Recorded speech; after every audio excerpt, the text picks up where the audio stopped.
Sabe aquela regra de que é preciso investir 20% da renda? Vamos combinar que para muita gente essa ideia de organização financeira parece coisa de outro mundo.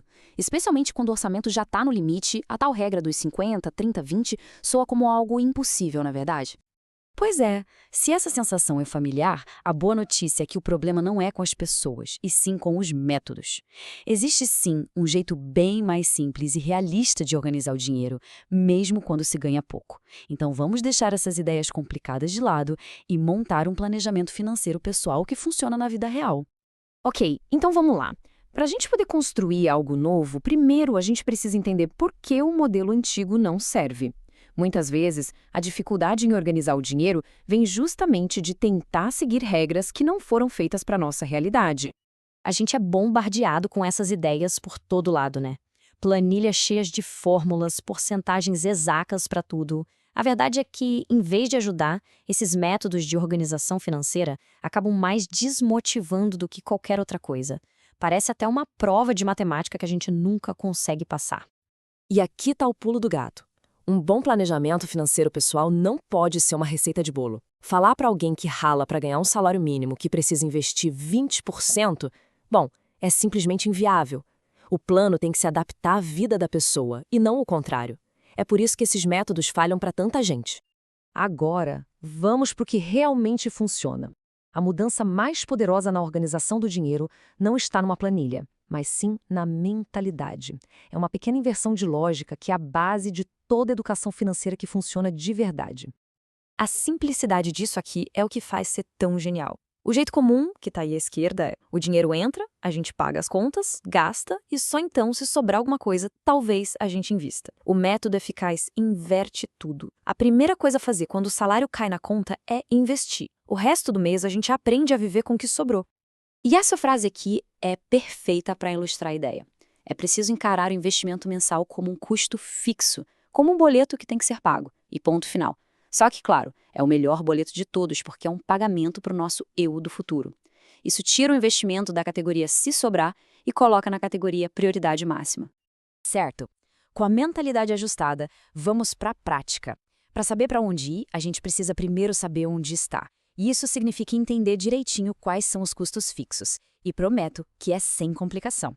A definição é bem direta. Custo fixo é basicamente aquela conta que vai chegar todo santo mês, faça chuva ou faça sol. Mesmo que a pessoa passe o dia inteiro de pijama em casa, essas contas estarão lá esperando o pagamento.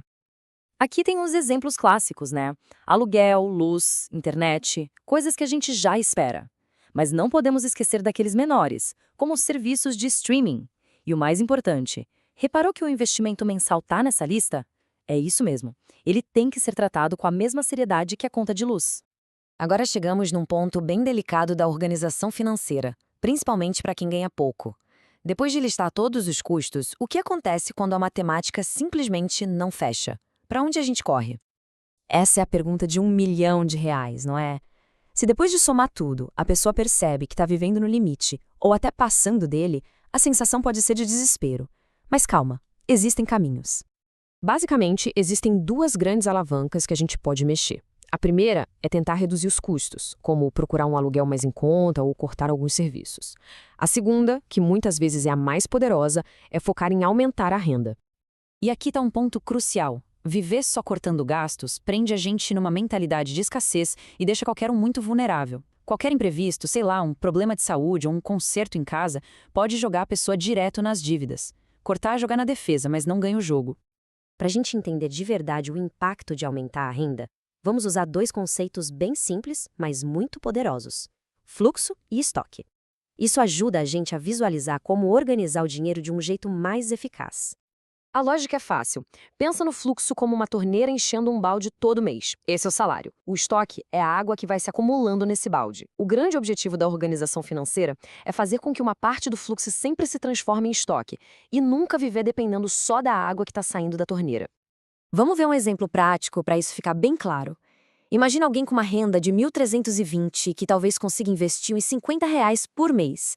Agora, vamos supor que essa pessoa faça uma renda extra de R$ 700. Com uma renda total de 2.020 e mantendo os gastos sob controle, a capacidade de investimento, olha só, salta para R$ 400. O resultado é impressionante. Um aumento de pouco mais de 50% na renda gerou uma capacidade de investimento 8 vezes maior. Isso prova que o caminho mais eficaz na organização financeira não é só ficar contando centavos, mas sim focar em aumentar o fluxo de entrada. Ok, já entendemos a importância de se pagar primeiro e de aumentar a renda. Mas como é que isso tudo se encaixa num plano maior? Vamos ver como esses passos se conectam para a gente construir um futuro mais seguro. Isso aqui é como se fosse um mapa do tesouro do planejamento financeiro. O passo 1 é construir aquele estoque de segurança, a reserva de emergência para cobrir os perrengues. Só com ela pronta é que se avança para os investimentos de longo prazo. E para tudo isso funcionar, as regras de ouro são: sempre viver um degrau abaixo do que se ganha e nunca parar de buscar jeitos de aumentar a renda. E por que o valor que se investe todo mês é tão importante? Essa tabela mostra isso de um jeito que não deixa dúvida. Investindo R$ 1.000 por mês, o objetivo de 1 milhão pode levar uns 30 anos. Agora, dobrando o valor para 2.000, o tempo já cai para 21 anos. Ou seja, aumentar o fluxo acelera e muito a chegada no destino final. No fim das contas, a educação financeira básica e um bom planejamento financeiro não são sobre se privar de tudo que é bom na vida. São sobre construir liberdade. É sobre criar um estoque de segurança que dá tranquilidade para lidar com os imprevistos da vida e poder para finalmente realizar sonhos maiores. A organização do dinheiro não começa com uma mudança gigante, mas com uma pequena decisão. Depois de tudo isso que a gente conversou, a pergunta que fica é: qual é a primeira atitude, por menor que seja, que uma pessoa pode tomar ainda hoje para começar a construir esse futuro?